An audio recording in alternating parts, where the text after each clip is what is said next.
And really the perfect segue into our What's Going Around segment. We bring in a local medical provider every week to find out what kinds of issues they're seeing in patients here locally. And today we have Dr. Robert McDonald with us this afternoon, the medical group of the Carolinas, family medicine in Five Forks, and talking about seasonal allergies, not coronavirus, seasonal allergies here in the upstate. And when do we start typically seeing those allergies come back? Right now. Of course, right now. As a matter of fact, I was going to start by asking you, what do you think that Greenville being number one and trees have in common? And it has to do with allergies. Yeah, we are one of the top allergy capitals of the United States. Oh, wow. Sometimes we actually win that award. And Not the best right award. now, if you want to know what's causing the seasonal allergies, it's trees. I talked to a good friend of mine who's a allergist over in Spartanburg, Dr. Robin Go, and I said, what is it that's causing the problem right now? And he says it's trees. You can typically look for trees that cause the problem, the pollen, in the spring. You get into the summer, now we're going to look at grasses, and you get into the fall, it's time for weeds and ragweed. So seasonal allergies. There's also another type of allergy is perennial allergies, and that's usually caused by dust mites, which are all over our house. Spring cleaning. Pets. Cats worse than dogs, but I love them both, and I actually have both.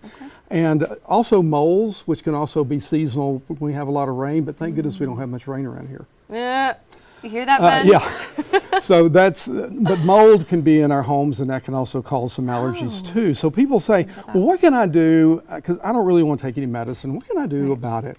Well, one is listen to the news and find out what the pollen count is. If the pollen count is high, stay indoors. If you really want to get out, which I love to do, then you should maybe get out in the late afternoon or early evening. It's not as bad. Go out after it rains. That's easy right now. You can also make sure you're wearing some kind of goggles or glasses, because that does help your eyes. You can wear a bandana to help with that. But one other thing you can do, and this gets into medicine now, you can take one of the oral second-generation antihistamines, Claritin, Allegra, Zyrtec, any of those, Zazol. Those work. They work pretty quickly. So those are things you can do that don't involve necessarily medicine, except for the last thing I said. Other thing that people do is the nasal rinses. Your neti pot, your and make sure you're using some kind of hypertonic saline with that. But once you've tried all those, and those are the things that I will do, because mine are pretty mild. Matter of fact, I deny that I have allergies.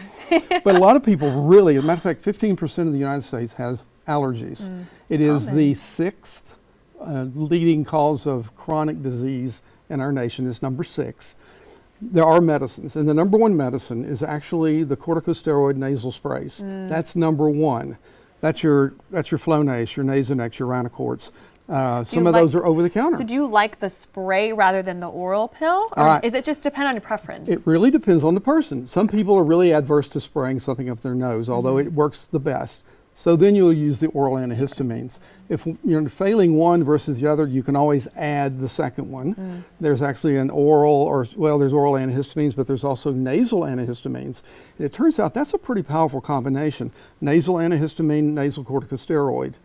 And then there's another pill that's called Singulair or Monoleuclast. That works. Decongestants work. There's a bunch of stuff. Yeah, there are a lot of things. And a lot of people start doing that, and they never come see us. But when do you need to see an allergist? Well, when that itchy, watery eyes, itchy nose, congestion, sinus pressure, ear pressure, cough just cannot be relieved by all those simple things, then it may be time to see the allergist and get tested. Then it's time to go in. So now we know. And so important information heading into allergy season. We appreciate your feedback and all of those tips too. I know the sinus rinses do really help. It feels good. Yes, it does. If you could get that done. So thank you, Doctor, for being here this afternoon.